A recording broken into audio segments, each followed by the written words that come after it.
welcome to the Great Detectives of Old Time Radio. From Boise, Idaho, this is your host, Adam Graham. If you have a comment, send it to me, box13 at greatdetectives.net. Follow us on Twitter at Radio Detectives, and become one of our friends on Facebook, facebook.com/Radio Detectives. Today's program is brought to you in part by the financial support of our listeners. You can support the show at support.greatdetectives.net. You can also become an ongoing supporter at patreon.greatdetectives.net. But now it's time for today's episode of Richard Diamond. The original air date, September the 17th, 1949, and this one is the Jerome J. Jerome case. Here's another in NBC's great parade of new shows.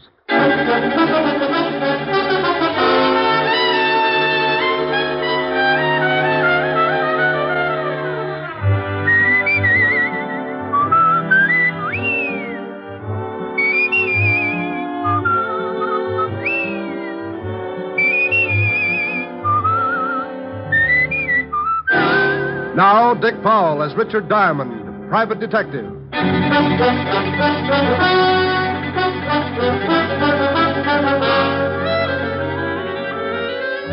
Hello there, this is Diamond. You know, if you've ever got a few idle minutes and you need a good chuckle to keep you going, just turn to the personals in any of the local papers. Now, I'm a guy with a strange sense of humor, and it really takes something right out of left field to get a spasm out of my funny bone. But just listen to this one out of the Little Rock Bugle. Oh, yeah.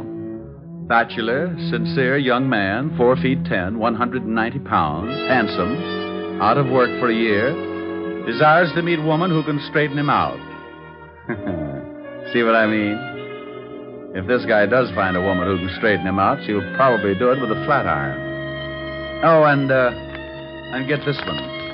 Young man with large personality desires to meet woman with big bank account and small sense of humor. Object, murder. Oh, excuse me, that's merger. Oh, and here's a real whizzer. Attractive, intelligent girl, 30 years old with bubbling enthusiasm for life. Neither smokes, drinks, nor stays up late. Vegetarian and hates comic books. Would like playmate who enjoys active recreation. There'll be a month of fasting after that one. Oh, yeah, I knew I had something else. That case I got mixed up in last week. If you think those personals are silly, wait till you hear about this. It all started about 11 o'clock one morning in my office. Mr. Richard Diamond, private detective? I was out with a hula dancer last night. Wait, I'll look in the mirror and tell you. Come on in so you can see, too. My name is Jerome J. Jerome. Well, I'm not going to ask you what the J stands for. You are Mr. Diamond, aren't you? It's my face, all right, but I'm sure the rest of me's on vacation. Don't you feel well? I don't feel at all. Ever danced the hula for 6 hours straight? I'm a past master of all forms of dancing. Care to waltz? What? Forget it. What can I do for you, Mr. Jerome? It's not what you can do for me, Mr. Diamond. It's what I can do for you. Well, that's a switch, but let's give it a whirl. What can you do for me, Mr. Jerome? I'm a millionaire, Mr. Diamond. Well, bless your little pointed head. I'm also a G-man. I knew this would jump the track sooner or later. Tell me, if you're a G-man and a millionaire, where do you work? The U.S. Mint? I write songs, too.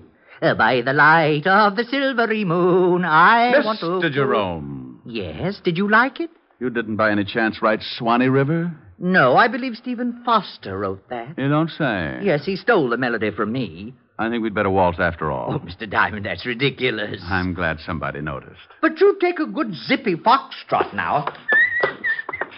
Oh, now, wait a minute. Hold it! Hold it! Oh, you follow beautifully. Oh, I went to Vassar. Now, slow down before I pick you up and stuff you into a bottle. Oh, I'm sorry. Yeah. Now, would you mind telling me how long you've been hiding out with the squirrels?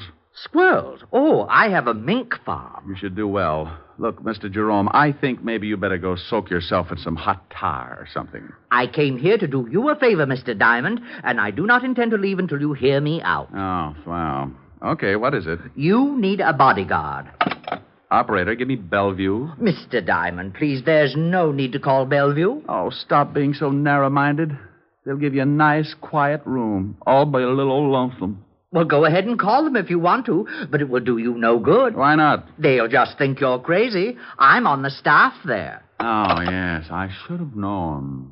I think you're making fun of me. I came up here because I knew of your reputation as a detective, and I want to help you with your work.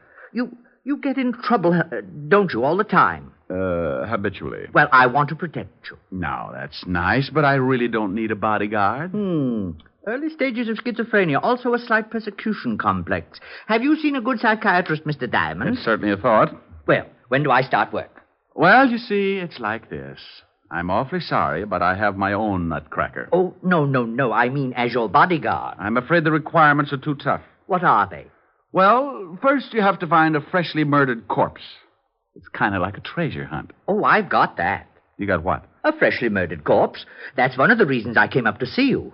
I thought you'd like to know. Oh, well, now, I'll tell you what you do. You go back and see if the corpse is still there. If it is, call me at once, okay? All righty. I'm off. Amen. Mr. Diamond? Yes? Remember, hopping hop toads have no hair. Oh, no. Mr. Diamond? Huh? Oh. I thought you'd better know something. I can only be your bodyguard for a week. I'm getting married. Congratulations. Who's the lucky girl? It's Miss America. But don't breathe it around. I want time to check her measurements. I'll send you a fruitcake. Just bring it in. You're invited. Goodbye. Diamond's Rest Home. We specialize in nervous disorders, ingrown scalps, and the world's largest bowling alley. Oh, don't laugh. If you'd seen what just walked out of here, you'd go back to yo-yos. Well, what did just walk out of there? I'm not sure, but he had lovely blonde hair. He did? Yeah, all over him. Rick, what in the world are you talking about? I'm talking about nothing in the world. Come on, tell Helen. Well, I've got to get it all straight first. If I figure it out, I'll come over and we can throw sesame seeds at each other. Oh, I'd love to. When will you be here? As soon as I shine up my elk's tooth and lock the office. Bye.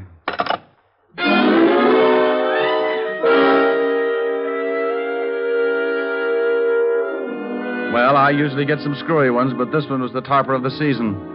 I had a hunch that Jerome would be back, so I locked the office and did a quick sneak down the back stairs. I grabbed a cab, and 10 minutes later, I was sitting in Helen Asher's study at 975 Park Avenue. Do you think his story about the body had any truth behind it? Well, he told me he was a millionaire, a G-man, owned a mink farm, and was going to marry Miss America. Now, tell me you think there's some truth behind it, and I'll have you committed. Well, all right, but if he continues to pester you ought to call the authorities about him. Yeah, I guess I'll have to. Poor little man. It's a poor little man like that who ends up hanging his grandmother on a meat hook. Oh, he doesn't sound dangerous to me. Well, sometimes the harmless ones work themselves right into a storm. Now, take me.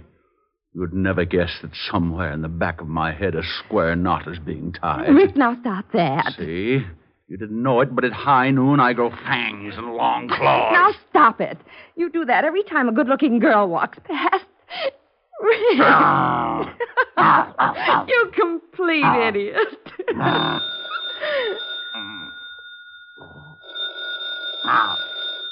Rick, the phone's ringing. Oh, I hope it's happy. It might be something important. Oh, Rick, you're mussing my hair. Now, stop that and answer the phone. Oh, you woman are a fiend. Harold Appleknocker's Happy Home for Hogs. Rick. Who is this? What's the matter with you all? Ain't you got your ear trumpet tip right? I know it's you, Diamond. No, it ain't. This is old Harold Appleknocker. I'll let you talk to my gal, Lulabelle. Say hello to the Lieutenant, Lulabelle. Howdy. Now, Diamond, you stop that. I just got back from my vacation, and things are already so confused I may turn in my badge before the day is over. Well, come on down to the hog ranch, and I'll cook you up some hocks. Now, come on, Diamond. I'm not in the mood for any of your wild humor. Oh, what's the matter with you, Walt? Did you catch any fish? Oh, wait till I tell you. I got one that was so big. Is that why you called me? Huh? Oh, no. Some guy's been pestering me for the last half an hour. Wants to know where you are. Says he's an old friend. Oh, his name wasn't Jerome J. Jerome, was it? Well, that was the first name he gave me. The last time he called, he said he was a G-man. That's Jerome. Want me to tell him where you are? You do it, I'll handcuff you to Sergeant Otis. Oh, don't say that name to me ever again. Why, Walt, you sound bitter. That hornet head worked nights just messing things up in homicide. Lieutenant Waldo was taking calcium shots. The chief has locked himself in his office. Won't even open the door for food. Well, if Jerome calls again, tell him I've joined the South Siberian Balloon Corps. Now, wait a minute. Well, what do you want now, bonehead? It's that Jerome guy. He wants Diamond again. Says he found the body right where he left it. What? Diamond! Now, you wait a minute, Walt. What are you doing? Oh, picking up my eardrum. You better watch that yelling. You'll have an office full of hogs. Keep Otis out of this. Then I'll yell if I want to. Now, you get down here and explain about this body. Walt, I don't know anything about the body. The Jerome guy is off his trolley. Yeah? Well, if there's the smallest possibility of a corpse turning up and you're involved, it'll turn up. Walt, you say it, but you don't mean it. I don't, huh? You get down here in 10 minutes, or I'll have a warrant out for you, and I mean that. Now, step on it. By heaven, I'll forget modern police procedure and drag out the rubber hose. Why don't you use Sergeant Otis's tongue? You could beat an elephant to death with it. I'm not kidding. I've heard 2 words, diamond and body, and that means overtime in this department. Now, get down here. All right, but you're mean. Oh, and Diamond. Yes? Pick me up some bicarbonate on the way over, will you? I'll get you something, but don't spill it on your car. It'll take the paint off. Bye. Rick, what was that all about? Oh, Levinson's got heartburn again. That nut that wandered into my office told Otis about the body he says he's found. Oh, Walt didn't believe him, did he? Walt's been a cynic ever since we were introduced. I'll see you later this evening, honey. All right, Rick. What do you want to do? Helen. What? What you said.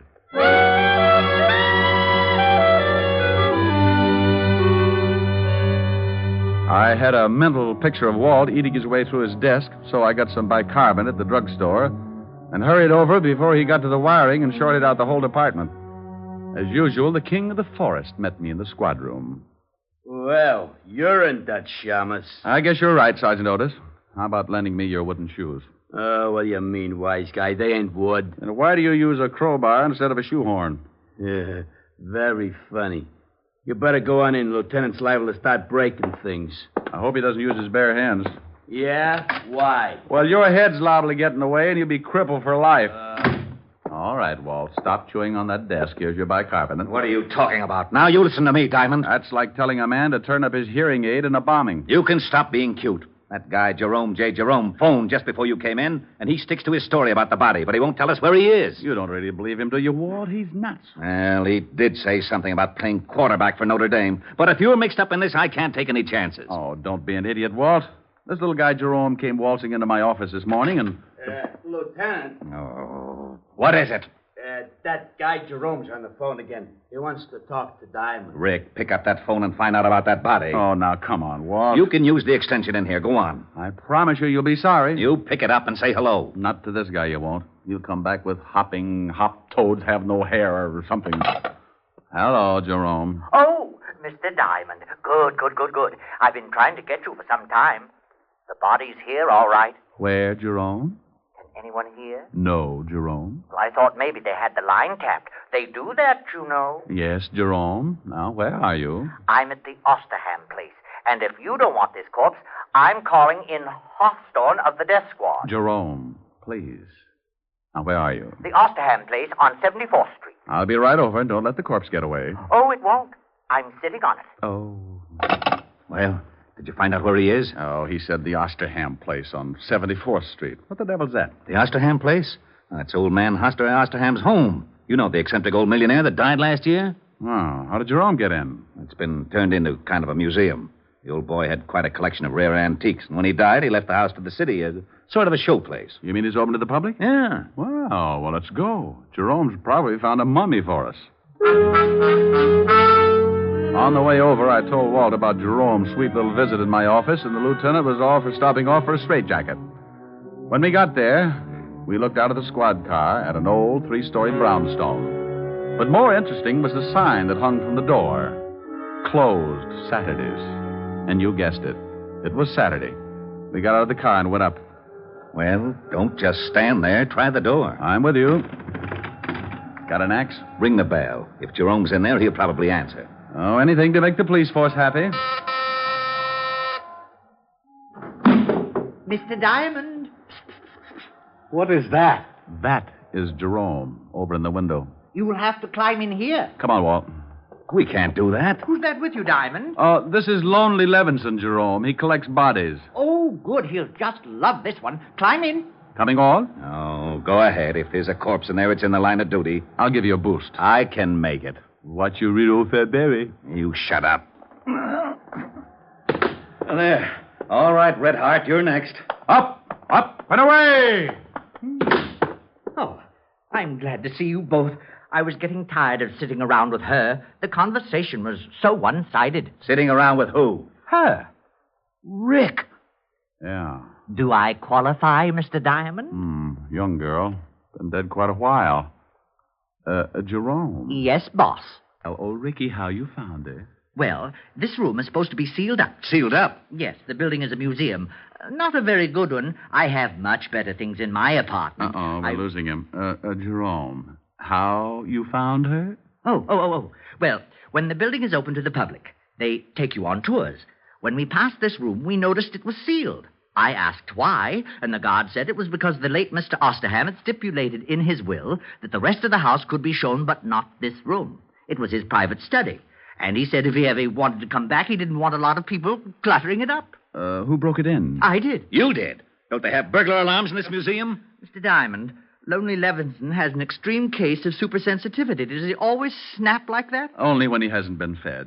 Why did you break in? You should be careful, Mr. Lonely Levinson. You'll bite someone. Have you been checked for rabies? Now you listen to me. Walt.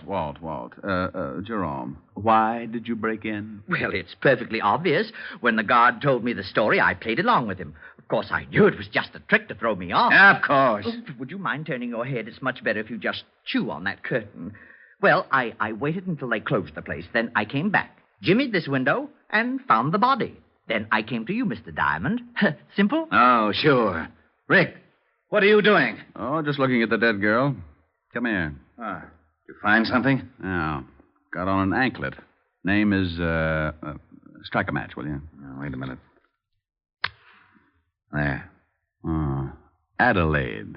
Looks like she's been dead quite a while. Yeah. Jerome, when you found... Hey, Jerome. What? He's gone. Oh, we're a couple of swell sleuths. He's not out on the street. Must have climbed out and run for it. I'll send out a general on him. Yeah, I would if I were you. A guy like that shouldn't be running around loose. He's liable to wind up on Stromboli. Well, Walt put out a general alarm on Jerome and then called in the rest of the experts to give him the dope on the dead girl. I didn't wait around because I had a hunch that Jerome would find me again. I was right. Because at that moment, he was sitting in my office behind my desk. Diamond Detective Agency? Rick? Who is this? Oh, now stop clowning. This is Helen. Never heard of you. Why don't you dames leave me alone? By the light of the silvery moon. I guess I'll have to write some new lyrics. Oh, dear. Yes, what is it? Well, you sure got there in a hurry. Who is this? Now, you stop that, Diamond. You know very well who this is. What do you want, stupid? Stupid? Yeah, rhymes with Cupid. Could do a song on it. Like to hear my latest? I've been working on the railroad all the live long day. What kind of a song do you suppose I could write with stupid and Cupid? Oh, hello, Mr. Diamond. What's going on? Well, hello, Jerome. Taking my calls for me? Yes, and wait till you hear the pixie I've got on the line. Here. Thanks. Hello, Walt. Rick? Yeah, you were talking to Jerome. I just came in. I might have known it. Don't let him out of your sight. Of course not. Now, what did you find out? Oh, yeah. The dead girl is one Adelaide Smith. Had a record. Blackmail artist. Been dead about 3 days. Working for a Patrick Mahaffey, attorney, on Pine Street. She was strangled. Blackmail artist, huh? Very smooth, or used to be. Any line on Mahaffey's background? We're checking into that now. Well, find out one thing more for me, will you? If I can. What? When that museum was open to the public. Well, that's easy. I'll call you back. Hold on to that Jerome guy. Oh, sure. Walt. Yeah? Jerome's gone again. What? Bye.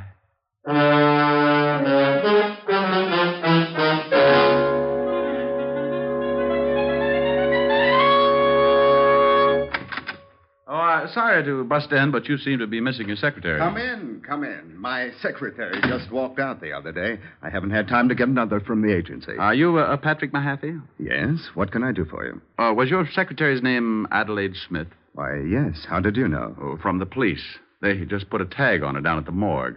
Good Lord. She isn't... She certainly is. The morgue is very choosy about its tenants. Oh, that's terrible. What was it, an accident? Well, if it was, the insurance companies are going to have to set up a new system. She was strangled. Oh, how horrible. Yes.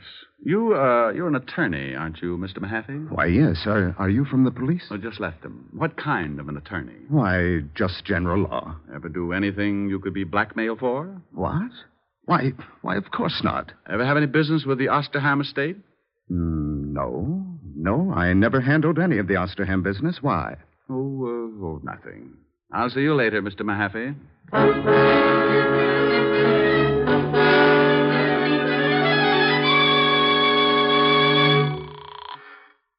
Homicide, Lieutenant Levinson. Walt, Diamond. What did you find out about Mahaffey? Rick, there's something fishy. You got to stop going to these cheap restaurants. Oh, be serious. That Mahaffey guy was executor for the Osterham estate. What? Yeah, funny coincidence. Coincidence, my shoulder holster. I just left him, and he told me he'd never even heard of the Osterham estate. Now, why would he do that? He's certainly smart enough to know we could check. Maybe he wanted time enough to skip. You think he's mixed up in the killing? Oh. Did you find out when the museum was open to the public? Yeah, the city completed the alterations 2 days ago. And if it means anything to you, that room was sealed up on the last day. Oh, thanks, Walt. And something else. We checked in the dead girl's bank account. She had $22,000 in it. A lot for a secretary, huh? Yeah, but not too much for a high-class blackmailer. Do one more thing for me, Walt. Find out if Osterham had any heirs. Now, what good will that do? I want to find out just how many people would know about that sealed room before the public got wind of it. Okay, I'll have Mahaffey picked up right away. No. Don't do it yet. I want 10 minutes with him. Where's his house? I got it right here. 93rd Street, West End Avenue. But I don't see why you won't let me grab Mahaffey. We know he's lying. You just check on that will. I'm going to throw you a killer.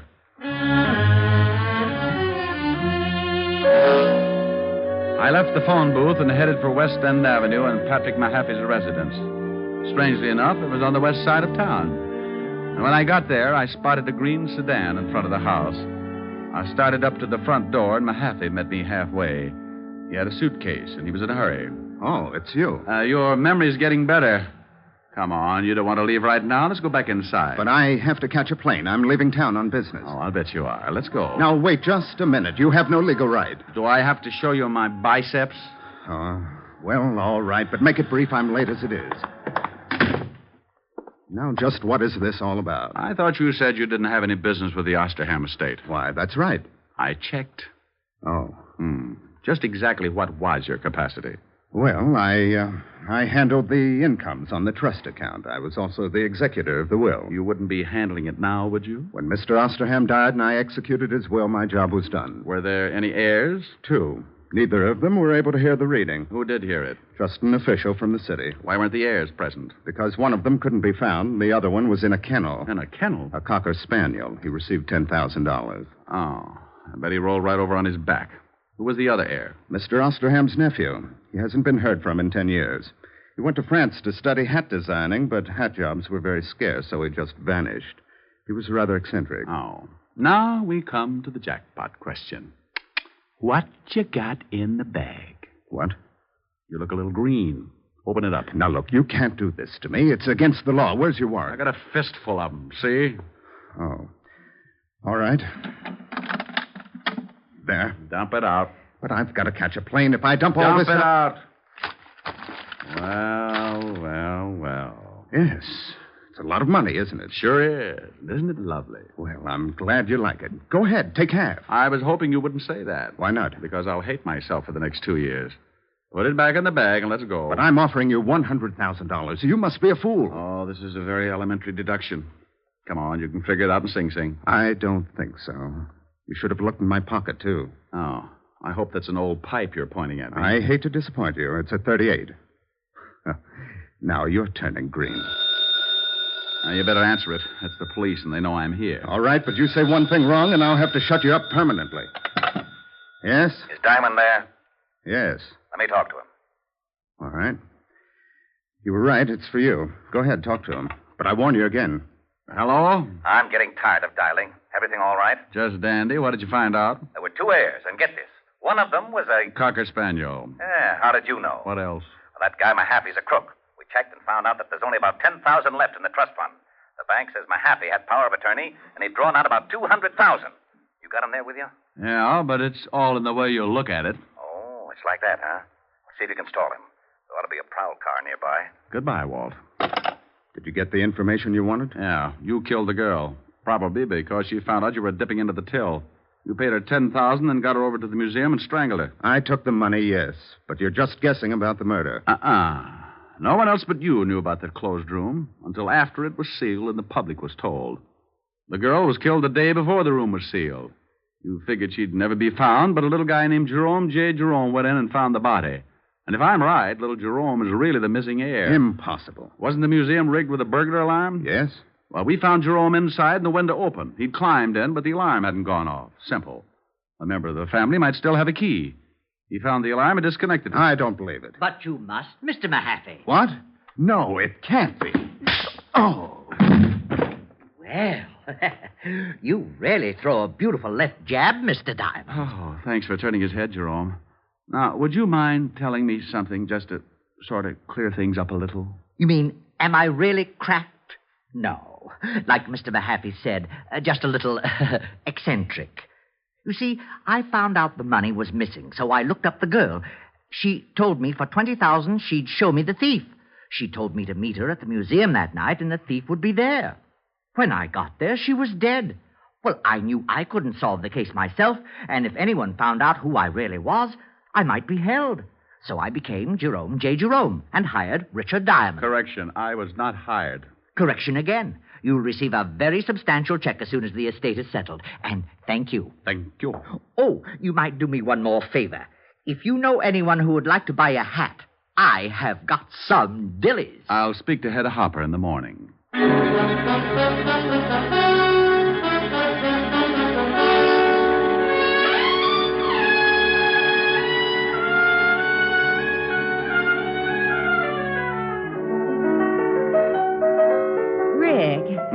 Yeah. Well, it's lovely, but... But you don't like it? Well, yes. Well, what's the matter? I don't know what it is. You don't know what it is? It's a hat. A hat? Certainly. Here, give it to me. Now, look, you put it on this way, see? What are you laughing at? Oh, no. Oh, yes. I might even do a Hildegard if I got the right bookings. A pair of long gloves. All of a sudden, my heart sings when I remember little things. The way you Rick, used now to... stop it. I will not. I may have found a way to make $1 million. You're just jealous, that's all. I've got the hat and I'm pretty. Just sing a song. And finish it for a change. Oh, I'd love to. I don't know from nothing, baby. All I know is I love you. I don't care for nothing, baby, if I knew you cared for me too. So won't you make your mind up, baby? Tell me that you love me, please do. For I don't know from nothing, baby. All I know is I love you. We want a sponsor. All I know is I love you. Well, there you are. I finished it. Are you happy? Well, yes. But where did the band come from? Did you like it? Yes, it was great. Well, if it's great, don't ask questions.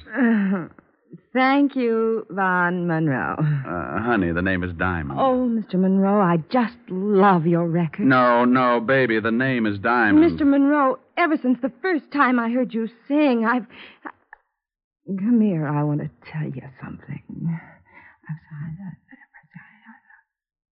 Racing with the moon, sailing through the midnight blue.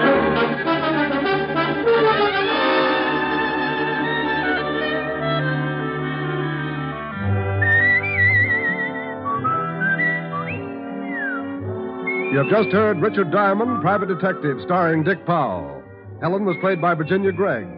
Lieutenant Levinson by Ed Begley. Also in the cast were Wilms Herbert, Joseph Kearns, and Stanley Waxman. Music was under the direction of Frank Worth. Richard Diamond is written by Blake Edwards and directed by Richard Sandville. Dick Powell soon will be seen in the current screen version of the best-selling novel, Mrs. Mike. Now, this is John Storm inviting you to be with us again at the same time next week, when we will again bring you Dick Powell as Richard Diamond, Private Detective.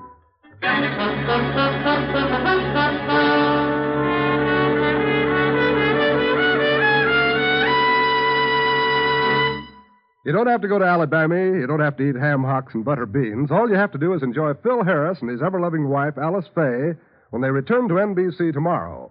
For 30 minutes of Southern Fried Joy, lend an ear to Phil Harris, Alice Faye Show, returning tomorrow on most of these same NBC stations. Your tune for the stars on NBC.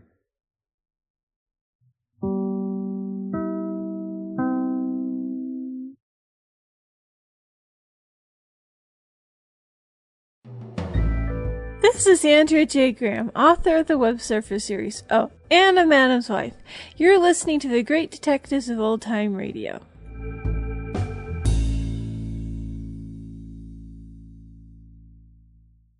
Welcome back. Oh, I love this episode. It's clearly one of the funniest episodes of Richard Diamond I've heard, and certainly it's got to be near the top in terms of more comedic leaning episodes. There's so many funny scenes in there, plus there are some great in-jokes. I love when Jerome threatens to call in Hearthstone of the Death Squad if Diamond doesn't cooperate, and then when Helen points out that the fact that a band has somehow worked its way into him singing. At any rate, we now do turn to listener comments and feedback, and we start off with John, who says Dick Powell was an irritating ham.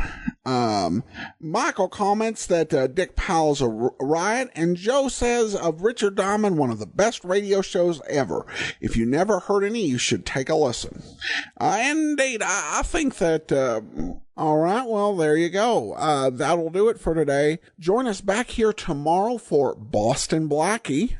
And then next Wednesday, it'll be another episode of Richard Diamond. In the meantime, send your comments to box13 at greatdetectives.net. Follow us on Twitter at Radio Detectives, and